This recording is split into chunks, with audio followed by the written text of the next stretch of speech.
દાહોદ ભીલ સમાજ સુધારણા મંડળ દર વર્ષની જેમ આ વર્ષે પણ આદિવાસી સંસ્કૃતિનું આગવું પ્રતીક એવા 18મા ઢોલ મેળાનું આયોજન કરવામાં આવ્યું હતું। આ ઢોલ મેળાની શરૂઆત દીપ પ્રાગટ્ય તેમજ આમંત્રિત મહેમાનોનું પુષ્પમાળા તેમજ શાલ ઓઢાવી સ્વાગત કરવામાં આવ્યું હતું। ત્યારબાદ આ ઢોલ મેળાને શરૂ કરવામાં આવ્યો હતો। ત્યારબાદ સાંસદ ઢોલ મેળો શરૂ થતા ઉપસ્થિત સાંસદ તેમજ અન્ય મહેમાનોએ પણ થાળી તથા ઢોલ વગાડી પરંપરાગત આદિવાસી ઢબે નાચતા આવેલા ઢોલીઓને પ્રોત્સાહિત કર્યા। હું નગરસિંહ કસનાભાઈ પલાસ રિટાયર્ડ પોલીસ ઓફિસર છું। ભીલ સમાજ સુધારણા મંડળના નામે 1984 ની અંદર આ સંસ્થાની સ્થાપના કરી ટ્રસ્ટ છે। એના નેજા હેઠળ અમે આદિવાસીઓના કુરિવાજોનું સુધારણાનું કામ કરીએ છીએ તેમજ આદિવાસી સંસ્કૃતિ જળવાઈ રહે એ સંસ્કૃતિ જાળવવાનું પણ કામ કરીએ છીએ। આ ઢોલ જે છે એ આદિવાસી સંસ્કૃતિનું પ્રતીક છે। દર વર્ષે હું ઢોલ મેળો યોજું છું। આ 18મો ઢોલ મેળો છે। વચમાં 2 વખત અમે નથી યોજી શક્યા। પેલો મહારોગ પેદા થયેલો તે વખતે એક વખત ચૂંટણી હોવાના કારણે પરમિશન નહીં મળેલી। બાકી દર વખતે 500 400 500 ઢોલ આવે છે અને બધા ભાગ લે છે અને સંસ્કૃતિ જળવાઈ રહે અને દરેકને પ્રોત્સાહન ઇનામો આપીએ છીએ।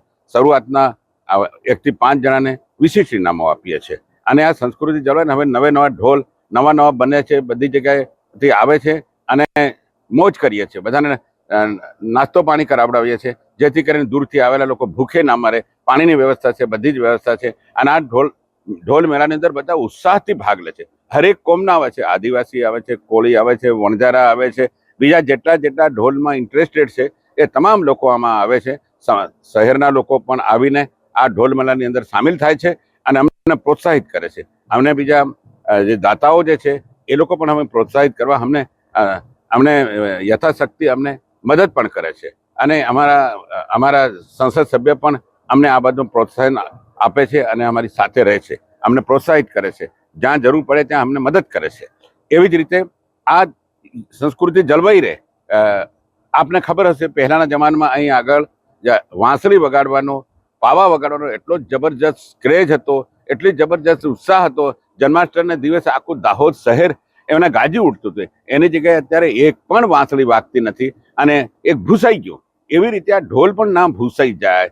આ ઢોલ જ્યારે વગાડવાની ખરા લગ્ન પ્રસંગ હોય યા તો સગાઈના પ્રસંગ હોય અથવા કોઈ સારું કામ થતું હોય તે વખતે આ ઢોલ મેળાનો વાગે ચડાવીને વગાડી અને મોજ કરે છે આદિવાસીઓ અને પ્રસંગને ઉજવે છે। અને આ ઢોલ જાળવી રાખવા માટે જ હું આ યોજું છું અને સચવાઈ રહે અને એને માણે બધા આટલા મોટી સંખ્યામાં આદિવાસીઓ ભેગા થાય।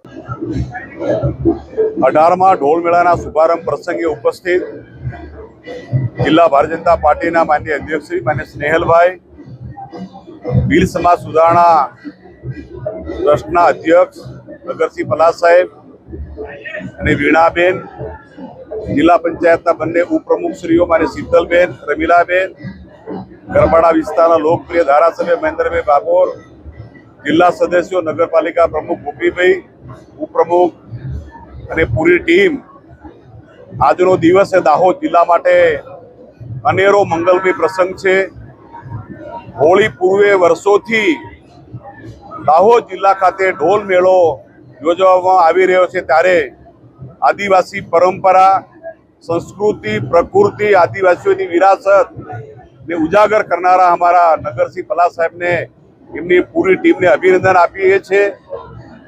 રાજ્ય સરકાર અને ભારત સરકાર અને ખાસ કરીને માન્ય મોદી સાહેબે આદિવાસી સમાજનો સર્વાંગી વિકાસ થાય, આદિવાસી સમાજની પરંપરા, સંસ્કૃતિ, એની વિરાસત અને પ્રકૃતિને ધ્યાનમાં રાખીને આદિવાસી સમાજનો સર્વાંગી વિકાસ થવાના માટે માન્ય પ્રધાનમંત્રી મોદી સાહેબ અને ગુજરાતના મુખ્યમંત્રી સાહેબે વનબંધુ કલ્યાણ યોજના, આદિ આદર્શ વિકાસ યોજના, આદિવાસી સમાજનો સર્વાંગી વિકાસ એ શિક્ષણ હોય, આરોગ્ય હોય, સિંચાઈ હોય, પ્રધાનમંત્રી આવાસ હોય, ગ્રામ સડક રોડ હોય, વર્ષો પછી પહેલીવાર ભારતની સરકારે અને માનનીય મોદી સાહેબે પૂરા દેશની અંદર જનજાતિ સમુદાય એની વર્ષોની વિરાસત અને આઝાદીના જંગની અંદર બલિદાન આપનાર આદિવાસી સમાજનો હંમેશા ગૌરવ અપાવવાનું કામ, એના ઇતિહાસને ઉજાગર કરવાનું કામ ભારતના માન્ય પ્રધાનમંત્રી માન્ય મોદી સાહેબે કર્યું છે